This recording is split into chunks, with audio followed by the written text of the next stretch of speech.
श्री राधा कृष्णाय नमो नमः। सर्वप्रथम मैं भगवान श्री राधा कृष्ण के चरण कमलों की वंदना करता हूँ। आप सभी भक्तजनों को भी सादर नमस्कार करता हूँ। श्री गर्ग संहिता के पिछले कथा में हमने श्रवण किया कि किस प्रकार भगवान श्री श्याम सुंदर रासेश्वरी श्री राधा के प्रेम की परीक्षा लेते हैं और प्रसन्न होकर दर्शन देते हैं। अब हम आगे की लीलाओं का श्रवण करेंगे।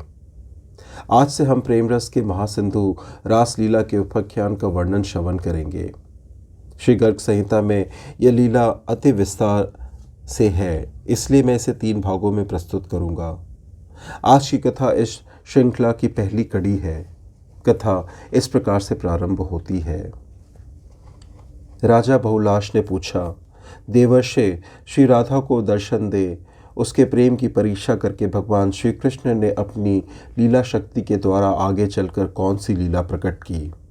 नारद जी कहते हैं, राजन, माधव मास में माधवी लताओं से व्याप्त वृंदावन में रासेश्वर माधव ने स्वयं रास का आरंभ किया। वैशाख मास की कृष्ण पक्ष या पश्चिमी को जब सुंदर चंद्रोदय हुआ, उस समय मनोहर श्याम सुंदर ने यमुना के तटवर्ती उपवन में रासेश्वरी श्री राधा के साथ रास विहार किया। मिथिलेश्वर इसके पूर्व गोलोक से जिस भूमि का पृथ्वी पर अवतरण हो चुका था, वह सब की सब तत्काल सुवर्ण तथा पद्रागमणि से मंडित हो गई। वृंदावन भी दिव्य रूप धारण करके काम पूरक कल्प वृक्षों तथा माधवी लताओं से समकृत हो अपनी शोभा से नंदवन को भी तिरस्कृत करने लगा। राजन, रत्नों के सोपान और सुवर्ण निर्मित तोलिकाओं से मंडित तथा हंसों और कमल आदि पुष्पों से व्याप्त यमुना नदी की अपूर्व शोभा हो रही थी। गिरिराज गोवर्धन गजराज के समान शोभा पाते थे। उनकी घाटियों से जल के निर्जर जल प्रवाहित होते थे और सुंदरी दरियों तथा भ्रमरियों से वह पर्वत व्याप्त था। वहाँ विभिन्न धातुओं की जगह नाना प्रकार के रत्न उद्भासित होते थे। उसके रत्नमय शिखरों के दिव्य दीप्ति सब ओर प्रकाशित हो रही थी। वह पक्षियों के कलरव से मुखरित तथा लता पुष्पों से मनोहर जान पड़ता था। गिरिराज के चारों ओर समस्त निकुंज दिव्य रूप धारण करके सुशोभित होने लगे। सभा मंडपों से मंडित वीथियां, प्रांगण और खंभों की पंक्तियां उनकी शोभा बढ़ाने लगी। नरेश्वर फहराती हुए दिव्य पताकाएं, सुवर्णमय कलश तथा पुष्पमय मंदिरों में विद्यमान श्वेतारुण पुष्पदल उन निकुंजों को विभूषित कर रहे थे। उन सब में वसंत ऋतु की माधुरी भरी थी। वहाँ कोकिल और सारस अपने मीठे बोल सुना रहे थे। जहाँ तहाँ सब ओर कबूतर और मोर आदि पक्षी कलरव करते थे।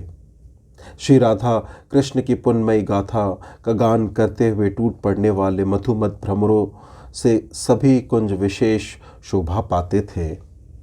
यमुना पुलिन पर सहस्त्रदल कमलों के पुष्प पराग को बारंबार बिखेरता हुआ शीतल मंद सुगंध समीर प्रवाहित हो रहा था। इसी समय बहुत सी गोपंगनाएं श्री कृष्ण की सेवा में उपस्थित हुई। कोई गोलोक निवासिनी थी, कोई शैया सजाने में सहयोग करने वाली थी, कोई श्रृंगार धारण कराने में निपुण थी, तो कोई द्वारपालिका थी। कुछ गोपियां पार्षद नाम धारिणी थी, कुछ छत्र चवर धारण करने वाली सखियां थी, कुछ पुष्पों के आभूषण धारण कराने वाली थी और कुछ श्री वृंदावन की रक्षा में नियुक्त थी। कुछ गोवर्धन वासिनी, कुछ कुंज विधायिनी और कुछ निकुंज निवासिनी थी। कोई नृत्य में निपुण और कोई वाद वादन में प्रवीण थी। नरेश्वर उन सब के मुख अपने सौंदर्य माधुर्य से चंद्रमा को भी लज्जित करते थे। वे सब की सब किशोर अवस्था वाली तरुणियां थी। इन सब के 12 यूथ श्री कृष्ण के समीप आए। इस प्रकार साक्षात यमुना भी अपना यूथ लिए आई। उनके अंगों पर नील वस्त्र शोभा पा रहे थे। वे रत्नमय आभूषणों से विभूषित तथा श्यामा थी। उनके नेत्र प्रफुल्ल कमल दल को तिरस्कृत कर रहे थे। उन्हीं की तरह जाह्नवी पुत्री गंगा भी यूथ बांधकर वहां आ पहुंची। उनकी अंग कांति श्वेत गौर थी। वे श्वेत वस्त्र तथा मोती के आभूषणों से विभूषित थी।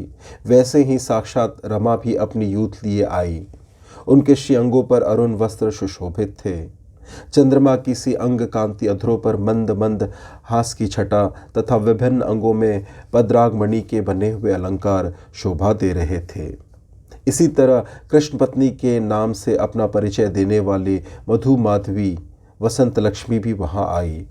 उनके साथ भी सखियां के समूह आए। वे सब की सब प्रफुल्ल कमल की सी अंग कांति वाली, पुष्पहार से अलंकृत तथा सुंदर वस्त्रों से सुशोभित थी। इसी रीति से साक्षात विरजा भी सखियों का यूथ लिए वहां आई। उनके अंगों पर हरे रंग के वस्त्र शोभा दे रहे थे। वे गौर वर्णा तथा रत्नमय अलंकारों से अलंकृत थी। ललिता, विशाखा और लक्ष्मी के भी यूथ वहां आए। इस प्रकार अष्ट सखियों के, षोडश सखियों के तथा 32 सखियों के संपूर्ण यूथ भी वहां आ पहुंचे।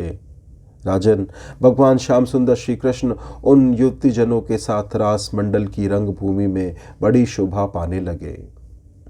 जैसे आकाश में चंद्रमा ताराओं के साथ सुशोभित होते हैं, उसी प्रकार श्री वृंदावन में उन सुंदरियों के साथ श्री कृष्ण चंद्र की शोभा हो रही थी। उनकी कमर में पीतांबर कसा हुआ था। वे नटवेश में सबका मन मोहे लेते थे। उनके हाथ में बेत की छड़ी थी। वे बंसी बजाकर उन गोप सुंदरियों की प्रीति बढ़ा रहे थे। माथे पर मोरपंख का मुकुट, वक्षस्थल पर पुष्पहार एवं वनमाला तथा कानों में कुंडल, ये ही उनके अलंकार थे। रति के साथ रतिनाथ की जैसी शोभा होती है, उसी प्रकार रासमंडल में श्री राधा के साथ राधा वल्लभ की हो रही थी। इस प्रकार सुंदरियों के आलाप से संयुक्त होकर साक्षात श्रीहरि अपनी प्रिया राधा के साथ यमुना के पुण्य पुलन पर आए। उन्होंने अपनी प्राण वल्लभा का कमल की सी आभा वाले हाथ अपने कर कमल में ले रखा था। सुंदर जल वाली यमुना के मनोहर तीर पर उन सुंदरियों के साथ श्याम सुंदर थोड़ी देर बैठे रहे। फिर मधुर मधुर बातें करते हुए अपने प्रिय वृंदा विपिन की शोभा निहारने लगे। वे श्री राधा के साथ चलते और हास विनोद करते हुए कुंजवन में विचरने लगे। एक कुंज में प्रिया का हाथ छोड़कर वे तुरंत कहीं छिप गए, किंतु एक शाखा की ओट में उन्हें खड़ा देख श्री राधा ने माधव को अविलंब जा पकड़ा। फिर श्री राधा उनके हाथ से छूटकर पग पग पर नुपुरों की झंकार प्रकट करती हुई भागी और माधव के देखते देखते कुंजों में छिपने लगी। माधव हरि ज्यों ही दौड़कर उनके स्थान पर पहुंचे, त्यों ही राधा वहां से अन्यत्र चली गई।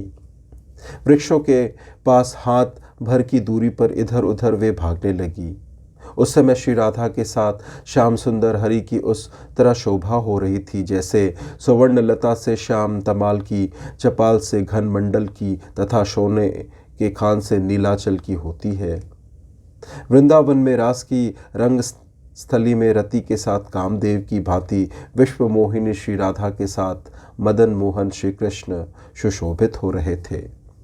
जितनी व्रज सुंदरियां वहां विद्यमान थी, उतने ही रूप धारण करके रंग भूमि में नट के समान नटवर श्री कृष्ण रसरंग में नृत्य करने लगे। उनके साथ संपूर्ण मनोहर गोप सुंदरियां भी गाने और नृत्य करने लगी। अनेक कृष्ण चंद्रों के साथ वे गोप सुंदरियां ऐसी जान पड़ती थी मानो बहुसंख्यक इंद्रों के साथ देवंगनाएं नृत्य कर रही हो। तदंतर मधुसूदन श्री कृष्ण समस्त गोप सुंदरियों के साथ यमुना जल में विहार करने लगे, ठीक उसी तरह जैसे यक्ष सुंदरियों के साथ यक्षराज कुबेर विहार करते हैं। उन सुंदरियों के केशपाश तथा कबरी से खिसक कर गिरे हुए सुंदर चित्र विचित्र पुष्पों से यमुना जी की ऐसी शोभा हो रही थी जैसे किसी नील पट पर विभिन्न रंगों के फूल छाप दिए गए हों। मृदंग और खड़तालों की मधुर ध्वनि के साथ वे व्रजंगनाएं मधुसूदन का यश गाती थी। उनका मनोरथ पूर्ण हो गया। श्री हरि ने उनकी सारी व्यथा हर ली थी। उनके पुष्पहार चंचल हो रहे थे और वे परमानंद में निमग्न हो गई थी। जिनके सुंदर हाथों से ताड़ित हो उछलते हुए वारी बिंदु जो फुहारों से छूटते हुए असंख्य अनुपम जलकणों की छवि धारण कर रहे थे, उन व्रज सुंदरियों के साथ वृंदावन धीश्वर श्री कृष्ण ऐसी शोभा पा रहे थे मानो बहुत सी हथनियों के साथ युद्धपति गजराज सुशोभित हो रहा हो। आकाश में खड़ी हुई विद्याधारी देवंगनाएं तथा गंधर्व पत्नियां उस रास रंग को देखती हुई वहां देवताओं के साथ पुष्प वर्षा कर रही थी। वे सब की सब मोह को प्राप्त हो गई थी। उनके वस्त्रों के नीवी बंध ढीले पड़कर खिसक रहे थे। इस प्रकार से रासलीला की यह प्रथम कड़ी यही संपन्न होती है। अगली कथा में हम इसे आगे बढ़ाएंगे। कथा श्रवण करने के लिए और अपना बहुमूल्य समय देने के लिए आपको धन्यवाद। श्री राधा कृष्णाय नमो नमः।